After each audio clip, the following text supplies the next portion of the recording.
What's going on, guys, and welcome back. We're still up here on this beautiful Tug Hill Plateau at Joey's house. Thank you, Joey. And I'm still here with Bruce. Yep. And we just talked about the rear suspension in the XC9R. And because this is the suspension channel for you guys, we have set up another sled differently to this one to also test. And this one, as you can tell by the title and the thumbnail, this is the Hygear rear linkage that changes some ratios in the rear end that Bruce is going to explain. But as you can see down there, you have new shock rods and it's covered in snow. Look at that nice billet piece down there. So to help you guys get the best handling sled that we could possibly get, that's why we're doing all this testing. So Bruce is going to explain kind of what this linkage is and what it does and how it affects it and so on and so forth. Hey guys, yeah, so again, next test. So the Hygear linkage setup on that, in previous times when we have the suspensions on the bench, you'll see that those aluminum rods that follow the shock basically go from one end to the other. The rear portion bolts a little bit lower than the top of the shock, but the front bolts right at the pivot where the shock is actually pivoting.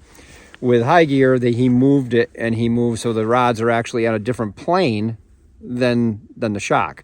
The idea behind that is at the beginning it's softer because it can move easier, but yet when it goes through its travel, it kind of arcs and it gets stiffer for anti-bottoming.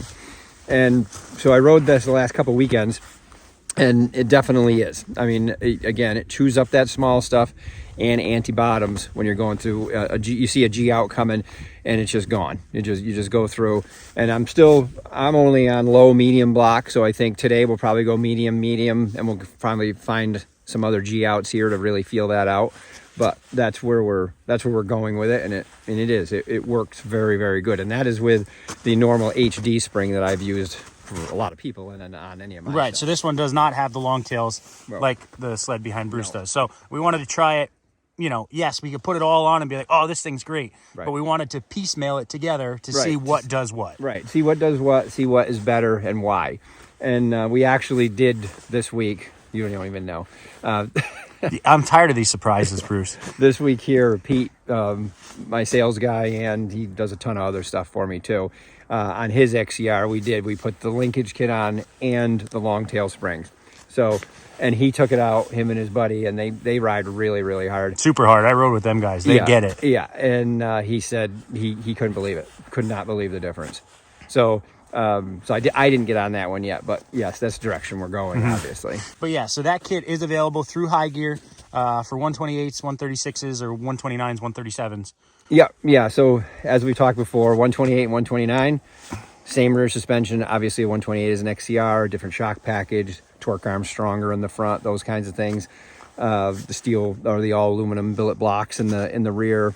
But suspension wise, if you put them both on the bench, you could take an XCR 128, put it in a 129 VR1, take the VR1, put it right in an XCR. You might have to adjust the track, but I mean, just giving you a reminder on those differences. And 136, 137, exact same thing.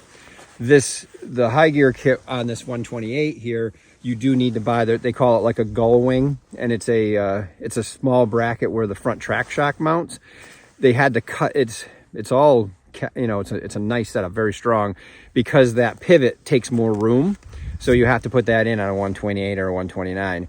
On this one, a 136, 137, you don't need that. You just need the linkage kit bolted in and go. Right. But there is in there stating there, Ross from Hygear says that you may have to do some valving because, again, rebound is a little bit different and what you expect for anti-bottoming. Right. And now my understanding of it, and you can tell me if I'm wrong, because of that different ratio, you as the valver of the shock, you can valve a little bit stiffer. Yeah. Because it makes it a little bit more plush in the beginning, and then it gets it into the hard stuff. Right. Yeah, you can do that. Yeah. So if you guys are going to do that, again, highly recommend, talk to Bruce. Now that he has some time on it, he has a really good idea of kind of what needs to go in them. Yeah, and we're going to get some more of that idea today with you riding it. Yeah, too. Yep. And it's sort of more of that same thing I say with bandwidth, meaning how much can we get out of a spring or a setup for a guy that is this weight or that weight, and if he's carrying stuff on the back, because that is a big deal. You know, when you guys send in your sheets and what you want on it, you're also putting there what, you know, okay, I carry this much weight on the back, or I carry some fuel. Very important, because, you know, on these sleds here, perfect example of these two here, when you're riding this sled, how much snowmobile is behind you, and where you're sitting and corresponding with the rear track shock. When you're on a 136, what I learned last year, because that was the first time riding a lot on that length sled, you're in the same position, but the rear track shock and everything's moved back. So it has less weight on it. It rebounds quicker. It was like, you know, it was kind of like an awakening to me, like, okay, well, I have to change that because of that. Well, when people put stuff on the back, changes things immensely. Completely, because now you're putting that weight right on the shock or in the tail of it. So it's important information. Yeah. So when you guys question us all the time about, you know, valving and this, we test everything. And again, I mean, we're down to the nitty gritty of figuring out how 128s are different from 137s, and there's different valving stacks that Bruce will put in when he valves it if you say a 128 or 136. So we're getting very nitty gritty here of really being able to help everyone as best as we can. So, you know, and these are just more steps in that right direction of being able to help you guys. So we're going to go out, obviously, riding today. We got one more video to start here before we get our day going. And then we're going to go put some miles on, and I get to ride shorties again. Oh, yeah. Yeah, and Bruce gets to ride long boy. So we're going to do I'll put in some clips of me riding this, and then I'll end it off, or me and Bruce will end it off later on. But enjoy these video clips. And if you have any questions about that, you could always call Southside Sales. The guys there will help you. You could ask for Bruce. Bruce is there most of the time, unless I drag him away to bring him up here. But that's it. So enjoy these clips.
Well, we talked about it in the beginning of the video, but I mean, that linkage really, really works. It feels really good. Yeah, it was through the little stuff, hard stuff, it's really good. That, you know, it's soft through the beginning, and then yesterday on that high speed mashed potatoes where you just don't know what you're going to come up against, not kicking, no smashing through it. So it, you know, it was good on both ends. Yeah. Yeah, it definitely is nice, because it doesn't, like we talked about, it doesn't make it rigid. You know, it makes it very plush in the small stuff or the little stuff, and then, you know, it could still take those big hits. So, which is the whole point of it. But you know, we're just reiterating to you guys that yes, it does actually work. Yeah, it. I guess comparing with the longtail ones, one thing that longtail does is the sled is up more in the back more often. So again, we talk about the rake of the sled, and when it's going into the turn, you get off the gas, on the gas, how much track it puts on the ground, and then when you're turning under power. So this here still has regular HDs, and we had a medium, which is common for us. And the shocks are stiffer, like stuff that we do. And it's, you feel the pivot, you know, it's under power, it's rocking, where this one doesn't do that quite as much because of that spring rate. Right. So, which next step in our extravaganza of suspension is combine the two, right? Yep. Yep. So we're going to take Hygear linkage that's in that sled and the longtails that's in this XE9R and put them together and then see what we could do. Yeah. Like I said, Pete did it last week. He said it was great. We're going to do the same thing and feel it out. Yep. Yeah. So now that we tried them, you know, separately to see what each of them do, now we'll put them together, see what they do. And then, like I said in the last video, just keep evolving and staying ahead of the curve. And then once we get the rears really good, we're going to start messing with spindles and seeing what they do and really get these things working good. Hopefully winter comes back around at some point. Yeah, it'd be pretty nice. That'd be nice. Because as of right now, it's, well, you tell me, there's not much snow. No, it was just enough to do what we did yesterday, and the seasonal roads, you know, obviously you're not dealing with rocks and, you know, crossing things or whatever, so it was good, and it was a good test for suspension, that was for sure. Yeah. Yeah. Yeah, high speed stuff. And I mean, if you guys ride Tug Hill and you're over by Hook and Ladder, you know, I think it's Olin's Road is just, I don't know, I don't think they ever groom it. So we got to the beginning of it and I'm like, okay, Bruce, this is the real test here. So we tried some stuff in my salt too, which I'll touch on in another video, probably do a whole video on that, just explaining kind of what we're trying, but we need to work on that. You know, going from that and then getting on one of these, it's like, wow, we got some work to do. So nothing that we can't handle though, but we'll get that thing working. But yeah, Hygear linkage, big thumbs up. Yep. Yeah, it works really good. Big thumbs up. Definitely anti-bottom. Yeah, with less spring. Yeah. So good stuff. We're gonna get. And again, that goes for somebody that wants, you know, they're not doing what we're doing here, the normal trail stuff, hard edge stuff, whatever, that you don't need a lot of spring because you're not putting it through the paces or not going to bottom it out. Now it's nice through all that little nicer through that small stuff and mid stuff. Right. Yeah. So we are figuring it out for everyone. Yep. So that's going to do it, guys. If you have any questions, comments, anything, you need linkage, you could go to the guys over at Southside. They will be able to help you out. You got some laying around, right? Yeah. They'll get them shipped out literally almost pretty much in the same day. Most of the time the same day. Yeah. But that's going to do it for this video, guys. Make sure to like, make sure to subscribe, and we'll see you guys in the next